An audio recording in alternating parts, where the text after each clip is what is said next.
Hi viewers, আপনারা হয়তো সবাই অবাকই হয়েছেন।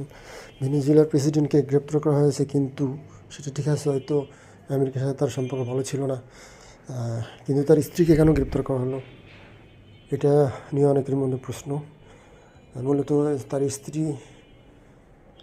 ছিল তার স্বামীর, মানে প্রেসিডেন্টের প্রধান পরামর্শক। সব বিষয়েই স্ত্রীর সাথে পরামর্শ করতেন, স্ত্রী তাকে দিক নির্দেশনা দিতেন। মানে তার স্ত্রীর অনেক একটু প্রভাব ছিল রাজনৈতিক অঙ্গনে, যার জন্য আমেরিকা মনে করেছে যে মাদুরোকে ধরলে তার স্ত্রীকে ধরতে হবে, অথবা অন্যথায় শুধু মাদুরোকে ধরলে তার স্ত্রী ক্ষমতা নিয়ে নিবে এবং রাষ্ট্র পরিচালনা করবে। এই ভয় থেকে আমেরিকা মাদুরোর সাথে তার স্ত্রীকেও গ্রেপ্তার করেছে। আপনারা দেখতে পাচ্ছেন, আসলে তার স্ত্রীও রাজনৈতিক দিক থেকে অনেক দক্ষ হয়ে উঠেছিলেন স্বামীর সঙ্গে সঙ্গে থেকে, যার জন্য তাকে গ্রেপ্তার করা ছাড়া হয়তো যুক্তরাষ্ট্রের আর কোনো উপায় ছিল না।